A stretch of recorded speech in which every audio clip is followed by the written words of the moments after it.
Baik, shalom bagi kita semua. Mari kita membuka Alkitab kita.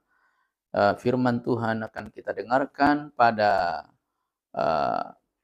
pada pagi hari ini. Ya, kita buka di dalam kitab Zakaria pasal yang ke-9. Ya, Zakaria pasal yang ke-9, ayat yang ke-9 sampai dengan ayat yang ke-12. Ulang sekali lagi, Zakaria pasal yang ke-9, ayat yang ke-9 sampai dengan ayat yang ke-12.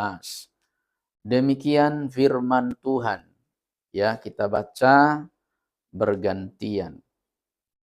Dikatakan begini, bersorak-soraklah dengan nyaring, hai putri Sion.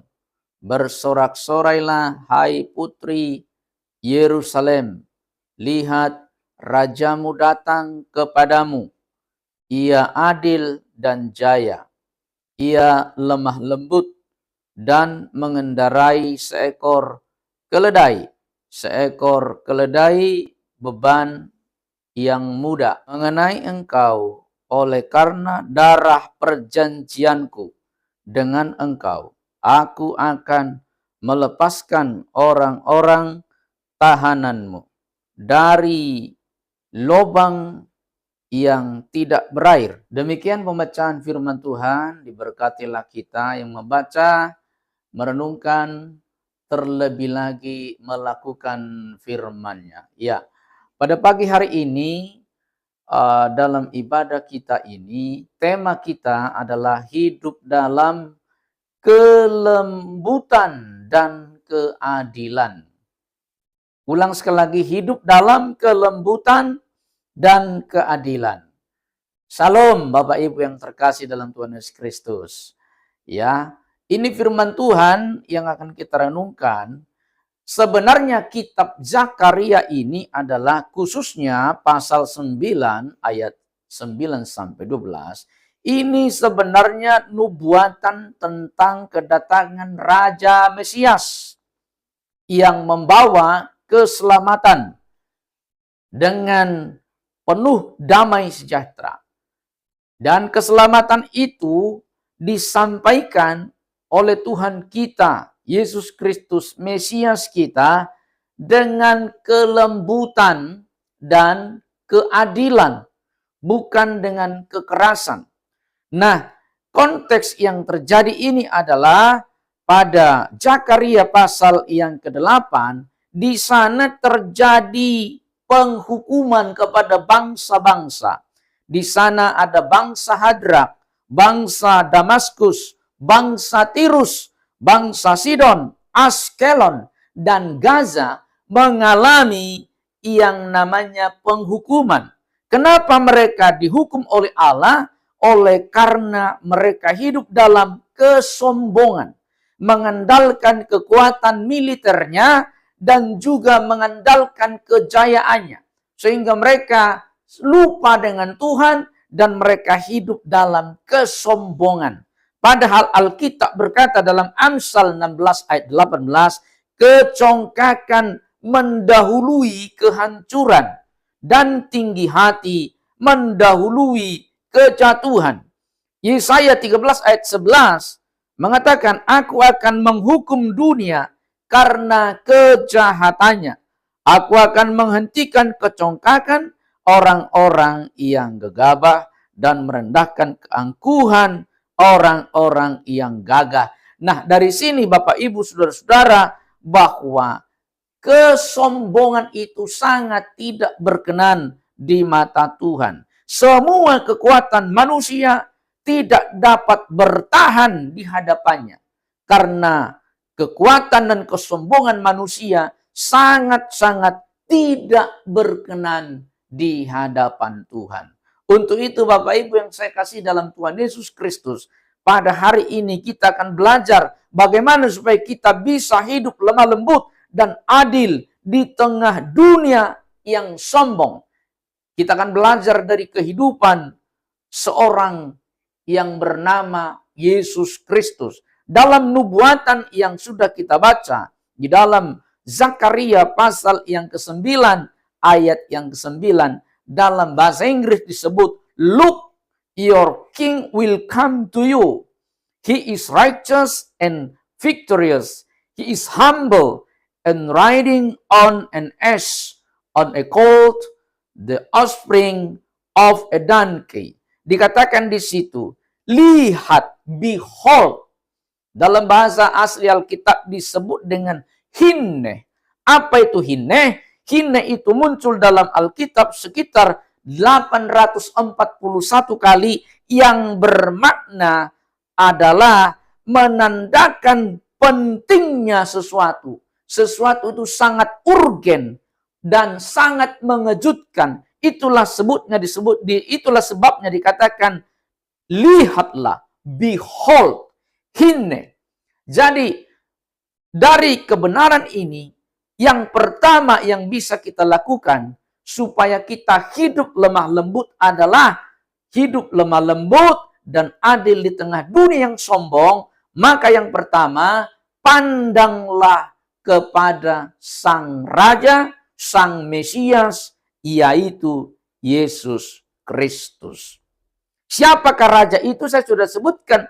Raja yang dimaksud atau Mesias itu adalah Yesus Kristus. Dan ini digenapi di dalam Matius 12 ayat 1-11. Injil Yohanes 12 ayat 12 sampai 15. Di sana dijelaskan bahwa Raja di atas segala raja, Mesias itu dia adil, dia jaya, dia lemah lembut, dan menunggangi seekor keledai muda, bukan seekor kuda perang.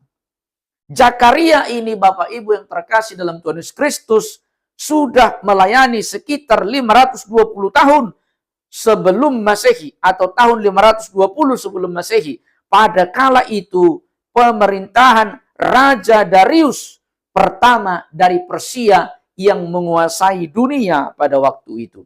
Nah, raja-raja ini, Raja Persia ini hidup pada waktu itu dalam kesombongan. Hidup dalam kekuatannya sendiri. Mengandalkan kekuatan perangnya. Kuda itu, Bapak Ibu, melambangkan peperangan dan penaklukan. Inilah yang sangat dibangga-banggakan oleh penguasa Persia pada waktu itu. Dan ini juga yang sangat dibangga-banggakan bangsa-bangsa lain, bangsa Babel, bangsa Mesir, dan lain sebagainya. Tetapi Yesus datang sebagai Sang Mesias dalam kelembutan. Yesus itu mengendarai keledai atau menunggangi keledai. Keledai maknanya adalah kelemah lembutan, keadilan, dan kerendahan hati. Itu bisa dibaca Bapak Ibu di dalam Matius pasal 21 ayat yang keempat sampai dengan ayat yang ketujuh. Yesus datang dielu-elukan dengan mengendarai keledai yang masih sangat muda. Yesus itu sangat lemah lembut. Yesus itu sangat tidak suka dengan kesombongan. Yesus itu, Allah kita itu sangat tidak senang dengan kekerasan. Maka itu dia datang dengan damai sejahtera. Dia datang dengan kelembutan. Dia datang dengan keadilan. Maka itu Bapak Ibu sekalian yang saya kasih dalam Tuhan Yesus Kristus. Bila mana kita ingin hidup dalam keadilan dan juga kelemah lembutan, pandanglah kepada Yesus Kristus. Pandanglah kepada Mesias yang betul-betul hidup dalam kelemah lembutan dan keadilan. Yesus menyatakan keadilan, Yesus menyatakan kelemah lembutan, bukan dengan kekerasan, bukan dengan peperangan, bukan dengan mengandalkan kekuatan-kekuatan keperkasaan untuk menghancurkan musuhnya, bukan. Tetapi Yesus mengalahkan segala kekerasan itu dengan kelemah lembutan dan keadilan.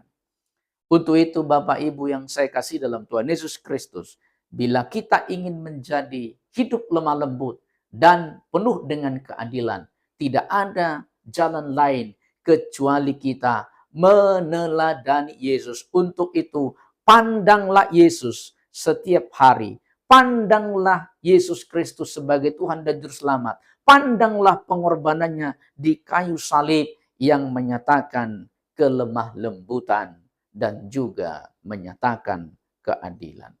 Ada seorang tentara yang sedang hidup dalam perang. Tentara ini atau serdadu ini masih sangat muda.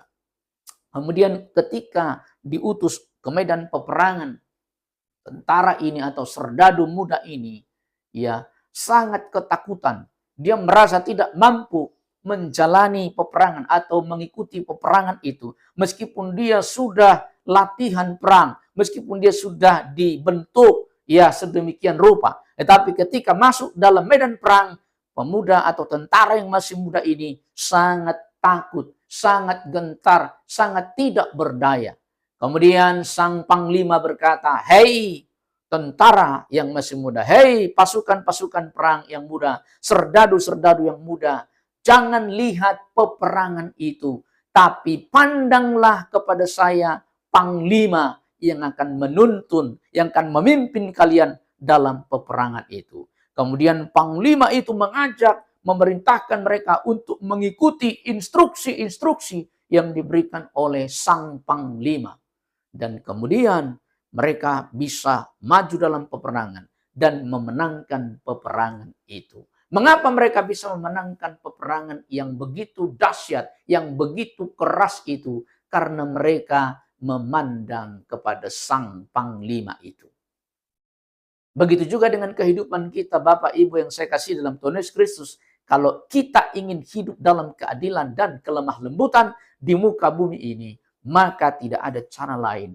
Pandanglah kepada Yesus Kristus. Yesus Kristus satu-satunya yang menyatakan keadilan, yang menyatakan kelemah lembutan, yang menyatakan damai sejahtera tanpa kekerasan.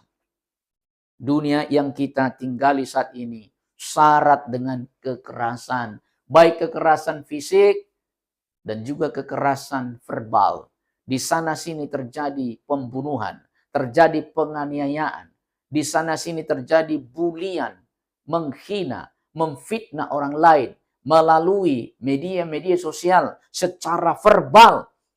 Dan itu sangat marak terjadi. Dan itu bukan hal yang asing bagi kita semua. Tetapi sebagai anak-anak Tuhan, sebagai orang Kristen yang sudah diselamatkan oleh Yesus Kristus, jangan kita tergerus iman kita. Jangan kita mengikuti orang-orang yang hidup dalam kekerasan, hidup dalam ketidakadilan, hidup dalam kebencian. Tetapi kita harus hidup sebagaimana Yesus dalam keadilan, damai sejahtera, dan juga dalam kelemah lembutan. Untuk itu Bapak Ibu, pandanglah kepada Yesus Kristus, pandanglah kepada salibnya, pandanglah kepada pengorbanan Yesus yang menyatakan keadilan, kelemah lembutan, dan damai sejahtera itu tanpa kekerasan di dalam hidup kita. Yang kedua, supaya kita hidup dalam keadilan dan kelemah lembutan di tengah dunia yang sombong dan penuh dengan kekerasan, maka kita harus beritakan damai dan keadilan itu. Kita harus tinggalkan kekerasan. Dikatakan dalam ayat 10, Zakaria pasal 9 ayat 10. Ia akan melenyapkan kereta-kereta dari Efraim dan kuda-kuda dari Yerusalem. Busur perang akan dilenyapkan dan ia akan memberitakan damai kepada bangsa-bangsa. Bapak Ibu, kalau kita mau hidup dalam keadilan dan kelemah lembutan, pandanglah kepada Yesus yang pertama. Dan yang kedua, mari kita tinggalkan kekerasan dan beritakanlah damai dan keadilan. Jangan membalas kekerasan dengan kekerasan, melainkan patahkanlah busur perang dan beritakanlah damai dari Tuhan. Jangan hidup dalam kekerasan, tapi hiduplah dalam kelemah lembutan. Tunjukkanlah perilaku yang adil, tunjukkanlah perilaku yang damai, tunjukkanlah perilaku yang cinta keadilan kepada dunia yang sedang hidup dalam kekerasan saat ini. Hidup adil berarti memperlakukan orang lain dengan penuh kedamaian, memperlakukan orang lain dengan penuh keadilan, memperlakukan orang lain dengan kesetaraan, memperlakukan orang lain dengan kejujuran. Inilah yang diajarkan oleh Yesus. Inilah yang diperlukan oleh dunia yang syarat dengan kekerasan yang terjadi di mana-mana. Bapak Ibu yang saya kasih dalam Tuhan Yesus Kristus, pada tahun 1950 dan sampai 1960-an di Amerika Serikat itu ada yang disebut dengan diskriminasi etnis. Di sana ada pembedaan antara kulit hitam dan kulit putih. Kulit hitam apabila pergi ke sekolah, naik bus, pergi kepada tempat pekerjaan, mereka itu disendirikan transportasinya. Transportasi kulit hitam ini, transportasi kulit putih ini. Mereka tidak boleh bersatu. Mereka harus terpisah. Ada diskriminasi. Ada semacam pembedaan yang sangat tajam. Bahkan ketika mereka makan di restoran yang sama, mereka harus pisah, kulit putih di sebelah kanan, kulit hitam di sebelah kiri. Terjadi pembedaan, terjadi diskriminasi yang sangat-sangat tajam. Itulah yang terjadi di Amerika Serikat pada kala itu. Tetapi Bapak Ibu yang terkasih dalam Tuhan Yesus Kristus, ada seorang pendeta yang bernama Martin Luther King Jr. Dia mematahkan diskriminasi itu. Dia menentang diskriminasi itu. Dia menentang pembedaan-pembedaan yang terjadi di Amerika Serikat pada kala itu. Tetapi dengan cara kelembutan, dengan cara keadilan, dengan cara damai sejahtera. Akhirnya Bapak Ibu, Martin Luther King mengajarkan kegelapan tidak dapat mengusir kegelapan, hanya terang yang dapat melakukannya. Kebencian tidak dapat mengusir kebencian, hanya kasih yang dapat melakukannya. Pendeta Martin Luther Jr. mengajarkan, jangan balas kekerasan dengan kekerasan. Jangan balas fitnah dengan fitnah. Jangan balas ketidakadilan dengan ketidakadilan. Tetapi sebaliknya, balaslah kekerasan dengan kelembutan. Balaslah kekerasan dengan damai sejahtera. Balaslah kebencian dengan kasih yang tulus ikhlas sebagaimana yang Yesus ajarkan. Damai bukan berarti menyerah pada ketidakadilan.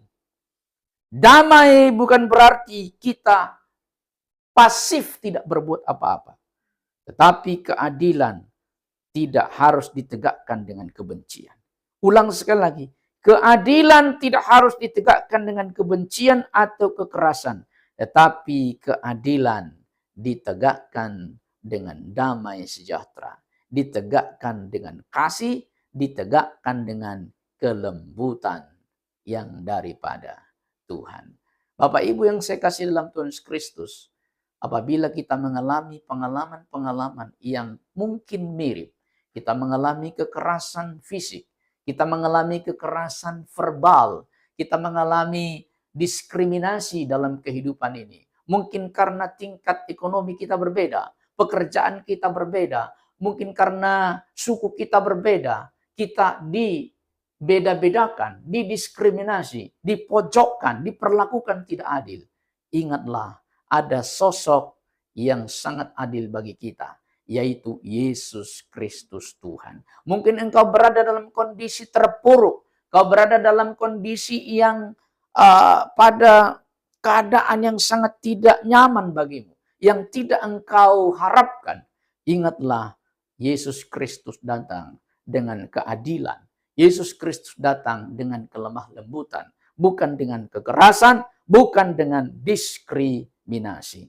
Orang percaya, ulang sekali lagi, orang percaya dipanggil menjadi pembawa damai sekaligus pembela kebenaran. Kalau kita masih hidup dalam kebencian, kita hidup dalam diskriminasi, kita hidup dalam kekerasan, mari pada pagi hari ini kita tanggalkan kekerasan itu. Kita teladani Yesus yang membawa keadilan, membawa damai sejahtera, dan menanggalkan kekerasan itu. Yang ketiga, Bapak Ibu yang terkasih, bagaimana supaya kita hidup dalam keadilan dan damai sejahtera di dunia yang syarat dengan kesombongan dan kekerasan. Yang ketiga adalah berpegang teguh pada karya pembebasan Allah. Dalam ayat yang ke-11 dikatakan, mengenai engkau, oleh karena darah perjanjianku dengan engkau, aku akan melepaskan orang-orang tahananmu dari lubang yang tidak berair. Perhatikan kata yang pertama di situ, darah perjanjianku. Apa maksudnya darah perjanjianku? Maksudnya adalah Allah menyelamatkan umatnya bukan karena mereka hebat dan suci, melainkan karena darah perjanjian. Dalam perjanjian lama ini merujuk kepada perjanjian Sinai di dalam Keluaran 24 ayat yang ke-8. Namun dalam perjanjian baru, darah perjanjian yang dimaksud adalah darah Kristus yang tercurah di kayu salib Kalvari. Darah perjanjian itu adalah darah Yesus yang dicurahkan demi penebusan manusia yang berdosa. Darah perjanjian itu adalah darah Kristus yang mahal, yang tidak bisa dinilai dengan materi apapun. Darah Kristus itu tidak bisa dinilai dengan emas permata dan harta yang mahal. Karena darah Kristus adalah darah yang tidak bercacat celah. Tidak ada duanya. Tidak ada tandingannya. Untuk itu Bapak Ibu, pandanglah kepada darah Yesus Kristus. Berpeganglah kepada karya pembebasan Allah. Allah itu melalui Yesus Kristus membebaskan kita dari kekerasan, membebaskan kita dari penghukuman, membebaskan kita dari kehidupan neraka kekal, membawa kita kepada keselamatan yang daripadanya. Maka itu Bapak Ibu, perhatikan kata yang kedua, lubang yang tidak berair atau waterless pit. Apa maksudnya? Ini adalah metafora atau kiasan penjara bawah tanah yang hidup atau yang diperlakukan di timur tengah kuno pada masa itu. Coba lihat atau ingat ketika Yusuf dimasukkan ke sumur yang dalam. Itu adalah lubang yang tidak berair. Waterless pit atau dalam tanda petik penjara bawah tanah yang sangat kejam, yang sangat tidak manusiawi. Tetapi Bapak Ibu, melalui pengorbanan darahnya, melalui darah Kristus, Yesus Kristus itu menyelamatkan kita. Yesus itu ketika disalib, ketika kemudian mati, turun ke dalam lubang dunia yang kejam untuk membebaskan semua orang tawanan yang dikuasai oleh dosa dan iblis. Bapak Ibu semua, situasi semacam ini bisa kita alami meskipun kita sudah percaya Yesus, meskipun kita sudah diselamatkan. Kadangkala kita berada pada situasi seperti di lubang sumur yang dalam. Hidup kita terasa berat, tidak bisa berdaya. Beban hidup kita sungguh sangat berat. Secara manusia kita tidak mampu untuk menghadapinya. Secara manusia kita tidak mampu untuk menanggungnya. Tetapi lihatlah kepada Yesus Kristus. Berpegang teguh pada karya penyelamatannya. Berpegang teguh pada karya pembebasannya. Kalau Yesus Kristus telah menyerahkan nyawanya sebagai penebusan atas dosa-dosa kita, sebagai penebusan atas umat yang telah berdosa dan harusnya dihukum kekal, saya percaya Tuhan Yesus akan menolong kita dan memberikan yang terbaik. Tuhan akan membuka jalan. Meskipun kita berada di dalam sumur yang dalam, kita masuk seperti di penjara di bawah tanah. Tetapi Tuhan kita Yesus Kristus memberikan jaminan pembebasan atas kehidupan kita. Untuk itu Bapak Ibu yang saya kasih dalam Tuhan Yesus Kristus, mari kita hidup dalam keadilan dan kelemah lembutan. Yang pertama, pandang kepada Sang Raja, Sang Mesias, Yesus Kristus, Tuhan dan Juru Selamat kita. Yang kemudian yang kedua, mari kita beritakan damai dan keadilan. Kita tinggalkan kekerasan. Jangan balas kekerasan dengan kekerasan, tapi balaslah dengan kelemah lembutan. Berpegang teguhlah kita pada karya pembebasan Allah melalui pengorbanan di dalam Yesus Kristus. Itulah firman Tuhan yang saya sampaikan kepada kita pagi hari ini. Tuhan Yesus memberkati.